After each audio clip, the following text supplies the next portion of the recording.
जय श्री कृष्णा भक्तों, राधे राधे। आज हम आपके सामने प्रस्तुत करने जा रहे हैं षटतिला एकादशी व्रत कथा।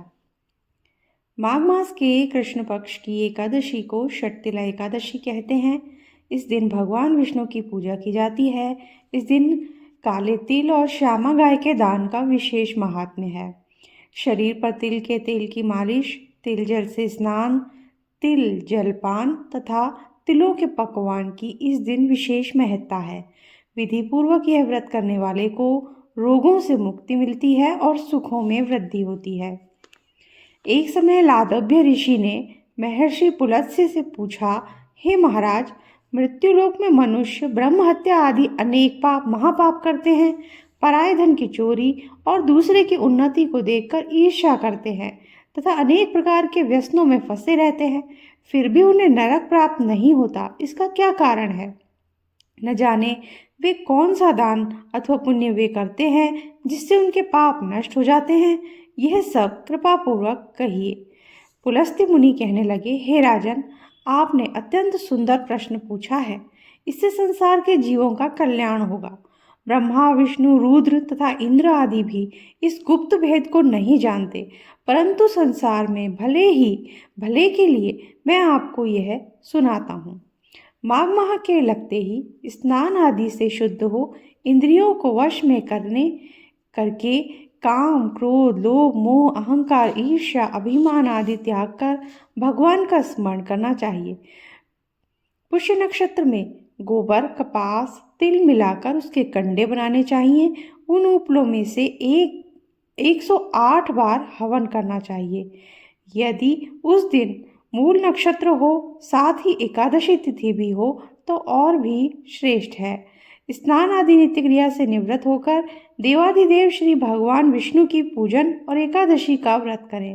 रात्रि को जागरण करना श्रेष्ठ है। उसके दूसरे दिन धूप, दीप, नैवेद्य आदि से भगवान का पूजन करके खिचड़ी का भोग लगाएं।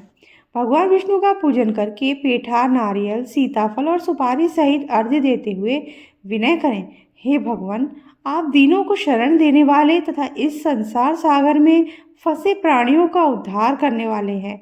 हे पुंडरीकाक्ष, आप लक्ष्मी सहित इस तुच्छ अर्घ्य को स्वीकार करें। इसके पश्चात जल से भरा हुआ घड़ा ब्राह्मण को दान करें। उस समय ब्राह्मण को श्यामा गो और तिल पात्र देना अति उत्तम होता है। तिल स्नान और भोजन दोनों ही श्रेष्ठ हैं। इस प्रकार जो मनुष्य जितने तिलों का दान करता है उतने ही 1000 वर्ष स्वर्ग में वास करता है। तिल मिश्रित जल में स्नान, तिलों का उपटन, तिल मिश्रित सामग्री से हवन, तिल मिश्रित जल को पीना और भोजन में तिलों का प्रयोग तथा तिलों का दान, यह 6 कार्य षटतिला एकादशी कहलाते हैं। इनको करने से अनेक प्रकार के पाप नष्ट हो जाते हैं।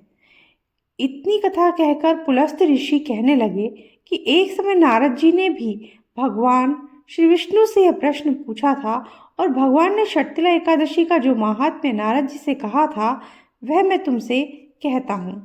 भगवान विष्णु कहने लगे, हे नारद मुनि, मैं आंखों देखी एक सत्य घटना कहता हूँ, तुम ध्यानपूर्वक सुनो। प्राचीन काल में मृत्युलोक में एक ब्राह्मणी रहती थी। वह सदैव व्रत किया करती थी। एक समय वह 1 मास तक लगातार व्रत करती रही। इससे उसका शरीर अत्यंत ही दुर्बल हो गया। यद्यपि वह अत्यंत बुद्धिमान थी, फिर भी उसने कभी देवताओं के निमित्त धन तथा अन्न का दान नहीं किया। इससे मैंने सोचा कि ब्राह्मणी ने व्रत आदि से अपना शरीर तो शुद्ध कर लिया है और इसको विष्णु लोक तो मिल ही जाएगा, परंतु इसने कभी भी अन्न का दान नहीं किया। इससे इसकी तृप्ति होना कठिन है। ऐसा सोचकर मैं एक भिखारी बनकर मृत्युलोक में उस ब्राह्मणी के पास गया और उससे भिक्षा मांगी। वह बोली, हे महाराज, आप यहाँ किस लिए आए हैं? मैंने कहा, हे ब्राह्मणी, मुझे भिक्षा चाहिए। इस पर उसने एक मिट्टी का ढेला मेरे भिक्षा पात्र में डाल दिया। मैं उसे लेकर स्वर्ग लौट आया। कुछ समय बीतने पर वह ब्राह्मणी शरीर त्याग कर स्वर्ग में आई। मिट्टी का दान करने से उस ब्राह्मणी को स्वर्ग में सुंदर महल मिला, परंतु उसने अपने घर को अन्न आदि सामग्रियों से शून्य पाया। तब वह मेरे पास आकर बोली, हे भगवान, मैंने तो अनेकों व्रत आदि द्वारा आपकी पूजा की है, परंतु फिर भी मेरा घर अन्न आदि से शून्य क्यों है? मैंने कहा, पहले तुम अपने घर जाओ, देवताओं की स्त्रियां तुम्हें देखने के लिए आएंगी, उनसे शक्तिला एकादशी का पुण्य और विधि सुन लेना, तब ही द्वार खोलना। भगवान ने ऐसे ही वचन सुनकर वह अपने घर आ गई। जब देव स्त्रियां आई और उन्होंने द्वार खोलने के लिए उससे कहा, तो ब्राह्मणी बोली, आप मुझे देखने के लिए आई हैं, तो सबसे पहले शक्तिला एकादशी का महात्म्य कहिए। तब उनमें से एक देव स्त्री ने शक्तिला एकादशी का महात्म्य सुनाया।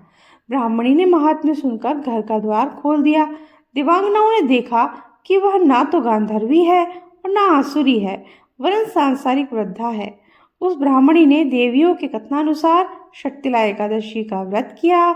इसके प्रभाव से वह देव कन्याओं के समान सुंदर और रूपवती हो गई तथा उसका घर अन्न आदि समस्त सामग्रियों से भरपूर हो गया। तो ये थी हमारी आज की सुंदर सी कथा। तो आपको कथा कैसी लगी? अगर अच्छी लगी तो लाइक कीजिए, और चैनल को सब्सक्राइब नहीं किया है तो सब्सक्राइब कर दीजिए, बेल आइकन प्रेस कर दीजिए, और इस कथा को आगे भी शेयर कीजिए ताकि आगे भी ये कथा सुनी जा सके। राधे राधे।